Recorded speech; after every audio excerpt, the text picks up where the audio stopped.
फितनतुल हिंदुस्तान और उसकी प्रॉक्सीज़ का ताक़ुब जारी है, जो इजराइल के हवाले से थी कि वो किस तरह जो है फितनतुल हिंदुस्तान के साथ मिल के हाथ मिला के हमारे बलूचिस्तान में मुख्तलिफ सबूटाज की कार्रवाइयाँ करने जा रहा है। कनाडा के दौरे के ऊपर जो नरेंद्र मोदी को जो हज़ीमत उठानी पड़ी, उस हवाले से भी हमारे पास जो है ना वो आगे बहुत बड़े अपडेट्स हैं। ये एक जो किरदार हैं, जो मेमरी मीडिया मिडल ईस्ट जो मीडिया रिसर्च इंस्टीट्यूट की जो एक ऑर्गेनाइजेशन है, NGO है, जो बलूचिस्तान स्टडी प्रोजेक्ट लॉन्च किया है, उसका जो एडवाइज़र जिसको रखा है वो है मीर यार बलोच। ये दरअसल जो है ये मीर यार बलोच जो हैं, ये बलोचों के मीर जाफ़र।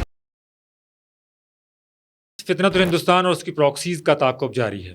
मैंने आपको जो है वो पिछले व्लॉग में एक ख़बर ब्रेक की थी बहुत बड़ी, जो इजराइल के हवाले से थी कि वो किस तरह जो है वो फितनतुल हिंदुस्तान के साथ मिल के हाथ मिला के हमारे बलूचिस्तान में मुख्तलिफ सबूटाज की कार्रवाइयाँ करने जा रहा है। ये बहुत बड़ी खबर थी, उसका एक फॉलोअप भी हमारे पास मौजूद है। लेकिन इसके साथ साथ जो कनाडा के दौरे के ऊपर जो नरेंद्र मोदी को जो हज़ीमत उठानी पड़ी, उस हवाले से भी हमारे पास जो है ना वो आगे बहुत बड़े अपडेट्स हैं। मैं दोनों चीज़ें जो है वो आपके सामने रख देता हूँ, ये कि वहाँ पर क्या चल रहा है और ये जो हमारा जो स्टोरी थी हमारी अपनी, उसके हवाले से क्या फॉलोअप है।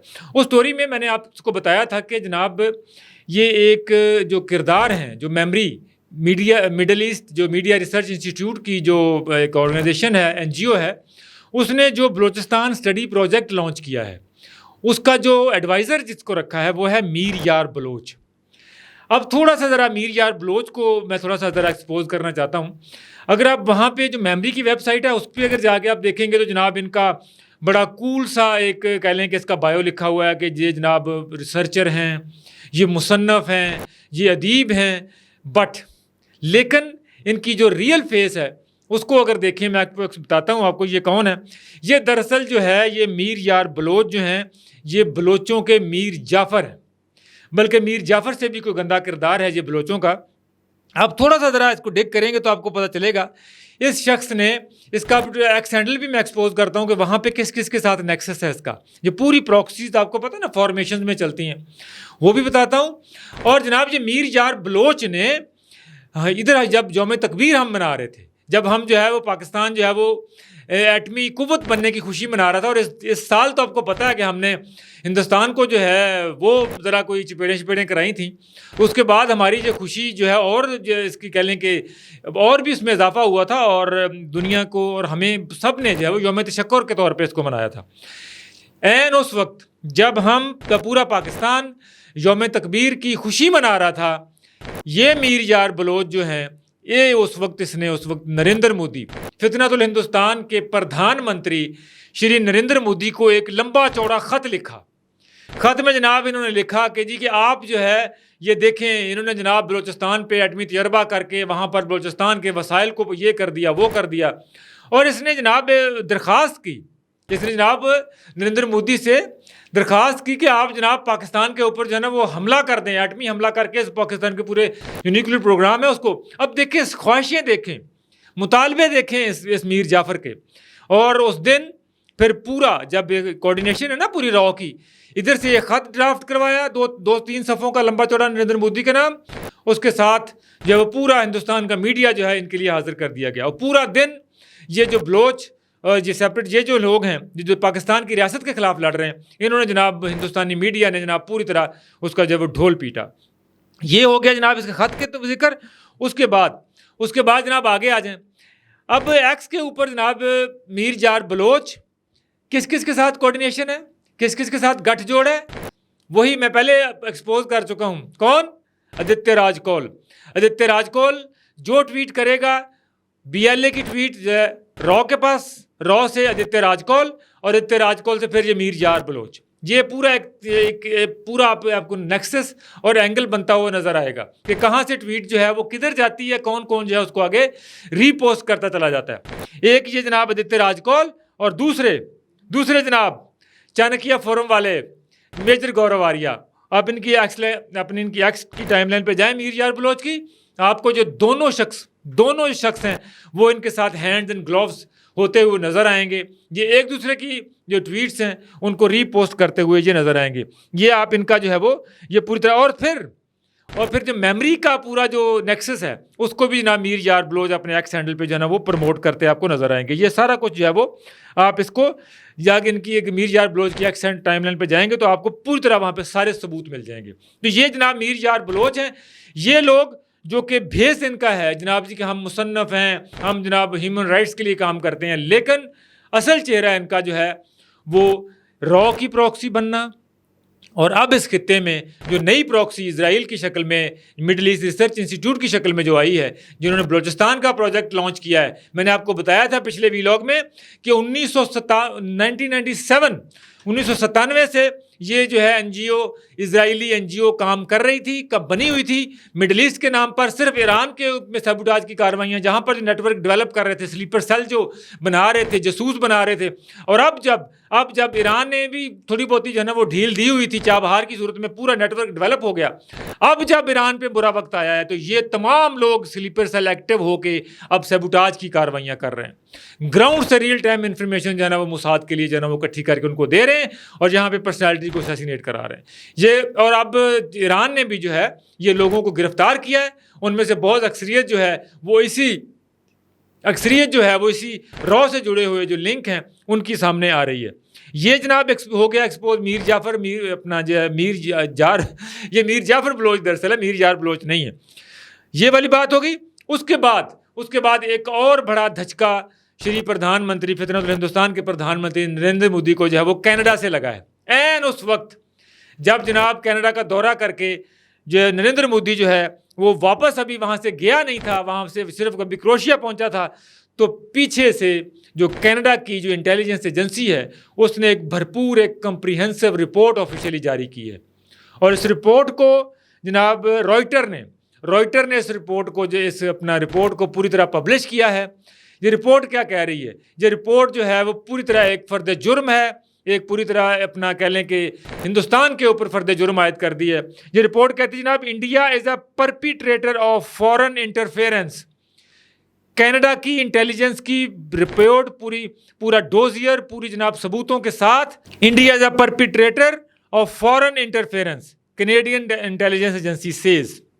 अब जनाब ये पूरी तरह रॉयटर की स्टोरी में पढ़ रहा हूँ आपके पास। India is a perpetrator foreign interference, Canada's intelligence agency said in a report published on Wednesday।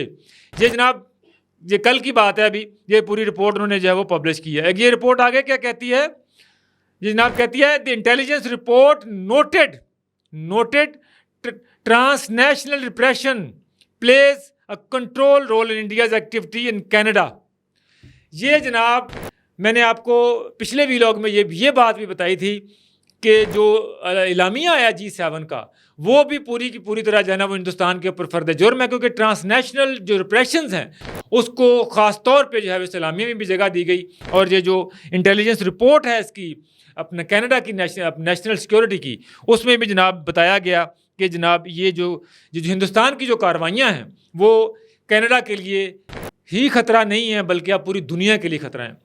अब ये इस रिपोर्ट के बाद जनाब अब पूरी तरह जो है वहाँ पे कनाडा के अंदर पूरी तरह आवाज़ें उठ रही हैं और ये मामला कनाडा की असम्बली तक पहुँच गया। अब कनाडा की जो एक मेंबर हैं असम्बली की, जेनी कवान, उन्होंने जनाब ये मामला पूरी रिपोर्ट जो है ये कनाडा की असम्बली के अंदर उठाई है, कनाडा की असम्बली के अंदर लेके गई हैं। और उन्होंने जनाब ख़त लिखा है अपने वज़ीर आज़म कॉर्नी को उन्होंने ख़त लिखा है, पूरा 2 सफ़ात का ये लंबा चौड़ा ख़त है जिसमें जनाब 10-15 पॉइंट हैं।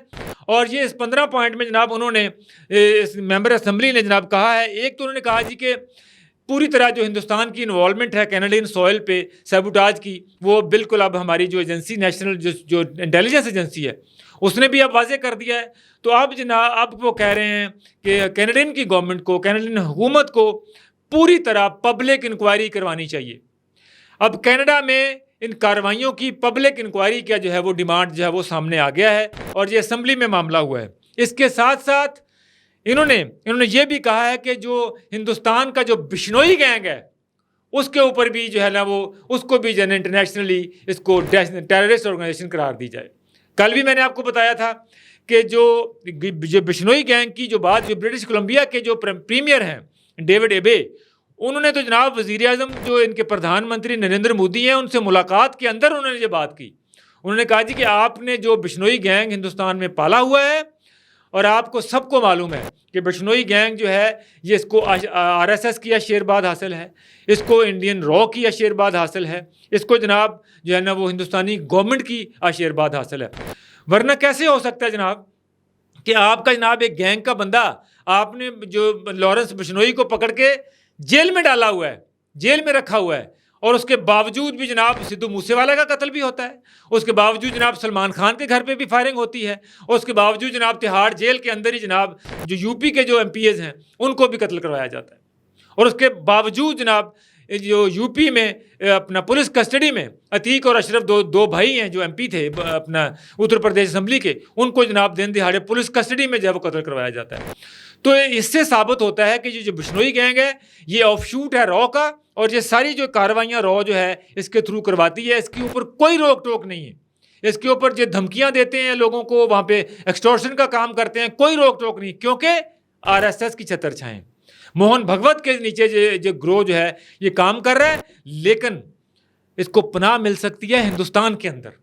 हिंदुस्तानी हुकूमत जो है वो तिहाड़ जेल में जो है ना इसको लग्जरी सूट में रख सकती है लॉरेंस बिश्नोई को, लेकिन दुनिया की नज़र से ये बात छुप नहीं सकती।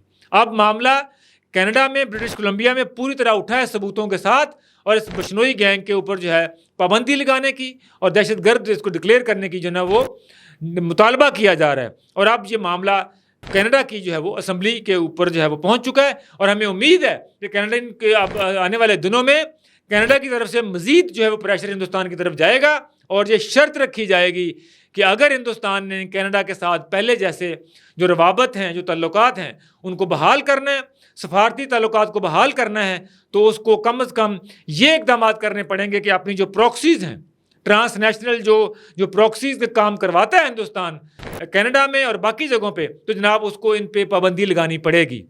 इसके बगैर आगे बढ़ने का कोई रास्ता नरेंद्र मोदी के पास नहीं है बचा, और जब वहाँ पर ये पाबंदी लगेगी, ट्रांसनेशनल रिप्रेशन की जब बात होगी, तो उसके बाद जो है वो बलूचिस्तान का तज़किरा भी आएगा, क्योंकि ये जिस तरह की कार्रवाइयाँ अपना कनाडा में करवाते हैं अपना गैंग्स के साथ, उसी तरह की जो अपनी प्रॉक्सीज़ के साथ कार्रवाइयाँ हमारे बलूचिस्तान में जो है वो हो रही हैं। हमारे बलूचिस्तान में ये कार्रवाइयाँ दिन रात हो रही हैं, और जो बलूचिस्तान के जो कुछ लोग हैं नाहंजार, वो इनके साथ मिले हुए हैं, और मिल के जनाब यहाँ पर जो है वो हमारे बलूचिस्तान में सबूटाज की कार्रवाइयाँ करती हैं, और अब नए दुश्मन इजराइल ने भी इनके साथ हाथ मिला रहा है। हम इन पर नज़र रखे हुए हैं। हिंदू फितरत और हिंदुस्तान की तमाम प्रॉक्सीज़ का ताक़ुब जारी रहेगा। इजाज़त दीजिए, अल्लाह निगहबान।